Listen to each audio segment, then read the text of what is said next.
Every once in a while, I'll be watching a movie and suddenly think, wait, why is this character even here?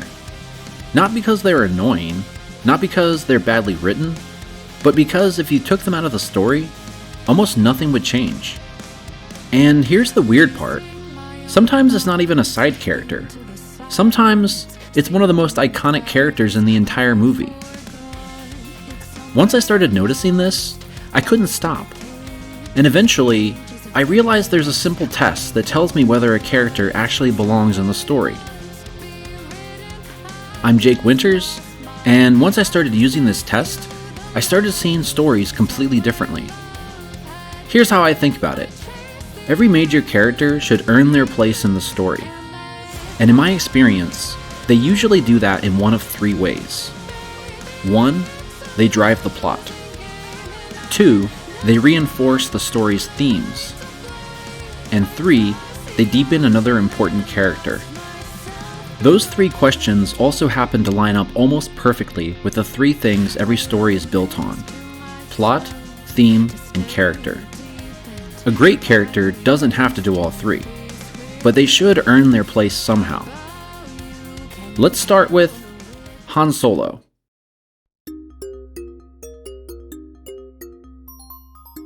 Han Solo is one of the greatest movie characters ever created, which makes what I'm about to say sound completely ridiculous. But by the end of the original trilogy, he becomes surprisingly unnecessary. Let's start with A New Hope. Han Solo drives the plot constantly. Without him, Luke never leaves Tatooine. Without him, Luke never escapes the Death Star. And without Han Solo returning at the end to drive off Darth Vader's TIE fighters, Luke never destroys the Death Star. But Han Solo isn't just moving the story forward. He's also the perfect thematic opposite to Luke. Luke believes in destiny. Han Solo believes in money.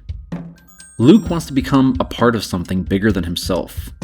Han just wants to get paid. Luke is hope. Han Solo is cynicism. That clash doesn't just reinforce the movie's themes, it also reveals who Luke is. Watching Luke interact with Han Solo tells us more about Luke than if he were by himself. Han Solo isn't just a great character, he's strengthening every part of the story at once. By the time we get to The Empire Strikes Back, Han Solo is still essential. He rescues Luke on Hoth. His relationship with Leia becomes one of the emotional cores of the movie. His capture by Darth Vader sets up the entire opening of Return of the Jedi. He's still a strong character. But then something changes. By episode 6, ask yourself something. If Han Solo disappeared, what actually changes?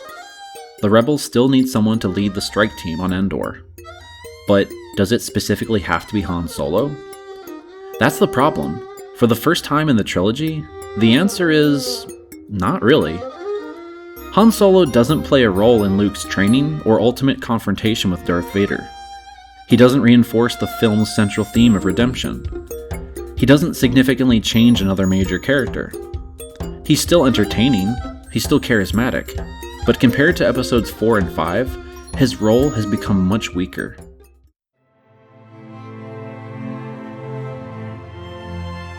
Now let's look at someone who starts out as one of the most interesting characters in the entire franchise, and slowly loses purpose. Finn. In The Force Awakens, Finn immediately passes the test. He drives the plot by helping Poe escape, meeting Rey, and giving the Resistance the information needed to destroy Starkiller Base. But what's even more interesting is what he represents. For the first time in Star Wars, we're asked to see a stormtrooper as a person. In the original trilogy, stormtroopers are faceless soldiers. They existed to be shot, blown up, and forgotten. We never stop to think about who they are, how they ended up serving the Empire, or whether any of them might actually want to escape. Finn changes that. Suddenly, the person behind the white helmet has a name, a conscience, and the courage to walk away from everything he's ever known. That opens the door for a fascinating character arc. What does it mean to escape a lifetime of indoctrination? How do you fight against the people you used to stand beside? Can someone raised by the First Order ever truly leave that life behind? Those are incredibly interesting questions. The problem is, the trilogy almost completely stops asking them. In The Last Jedi, Finn spends most of the movie on the Canto Bight mission, but almost none of it changes the outcome of the story. He and Rose fail to recruit the Master Codebreaker they were looking for, fail to disable the First Order's tracking device, and the Resistance escapes anyway. If you removed Finn from that entire subplot, the ending of the movie would be almost exactly the same. He does contribute one interesting thematic idea. Through DJ, Finn is forced to confront the fact that the galaxy isn't as black and white as he once believed. The same arms dealers are happy to sell weapons to both the First Order and the Resistance. It's an interesting challenge to Finn's worldview, but the movie never really does anything with it. By The Rise of Skywalker, the problem becomes even more obvious. Finn still gets plenty of screen time, but he no longer drives the plot, reinforces the story's themes, or meaningfully deepens another major character. Rey's struggle with identity and legacy plays out almost entirely without him. Finn doesn't become a weaker character because his personality changes. John Boyega gives a great performance throughout the trilogy. Finn becomes a weaker character because the story gradually stops giving him a meaningful purpose. One of the sequel trilogy's most original ideas is introduced in The Force Awakens, then slowly pushed into the background until one of its main characters no longer justifies the amount of screen time he receives. In my opinion, Finn is one of the greatest missed opportunities in the entire sequel trilogy. Han Solo and Finn actually follow surprisingly similar trajectories. Both start out as essential characters who drive the story. Both gradually become less important as their trilogies progress. The difference is that Han Solo had already completed his character arc. Finn hadn't. His story still had enormous potential, but the sequels never fully explored it. Han Solo and Finn show us what happens when a character gradually loses their purpose.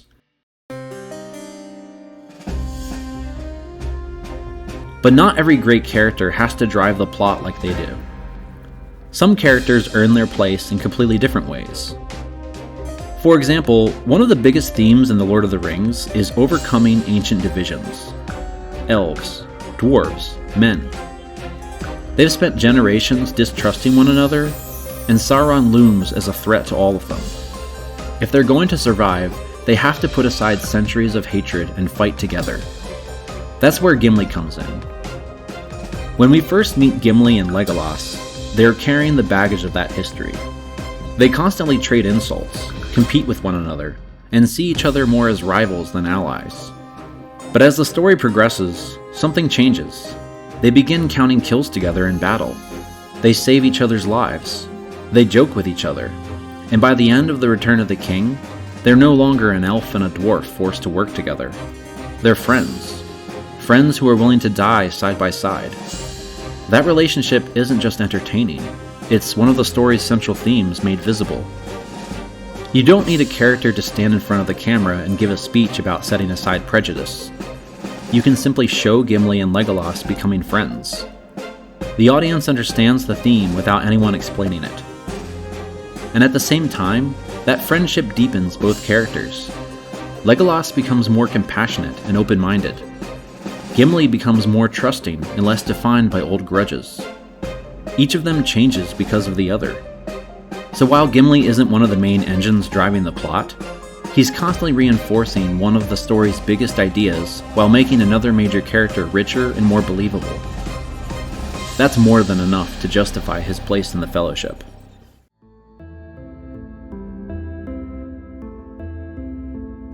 One of my favorite examples of a strong character is Debra Morgan from Dexter. On paper, she's an important detective driving the plot forward. She tracks down leads, interviews witnesses, finds clues, and solves cases. But that's not why she really matters. Deb isn't just Dexter's opposite. She sees the world completely differently than he does. To Deb, people are either good or evil, criminal or innocent, right or wrong. Dexter lives in a world of exceptions, gray areas, and justifications. Every time those two worldviews collide, we learn something new about both of them. Throughout the series, she serves as the moral compass, constantly forcing Dexter and the audience to question whether his actions can ever truly be justified. But Deb's biggest contribution is what she reveals about Dexter. So many of his most important decisions revolve around protecting her. He lies to her, manipulates investigations, kills people who threaten to expose him, and constantly risks everything to keep her from learning who he really is. Then, when she finally discovers his secret, the entire series changes. Dexter is no longer just trying to avoid getting caught. He's trying to reconcile the person he wants Deb to see with the person he believes he really is. Deb's reaction forces Dexter to confront questions he spent his entire life avoiding. Is he beyond redemption? Can Deb accept him without becoming morally compromised herself? That's what makes Deb such a great character. She isn't just solving crimes or filling screen time. She drives the plot, reinforces one of the show's central themes about morality and the blurry line between justice and murder, and constantly reveals new layers of Dexter's character. Remove Deb from Dexter, and the show loses one of its emotional, philosophical foundations.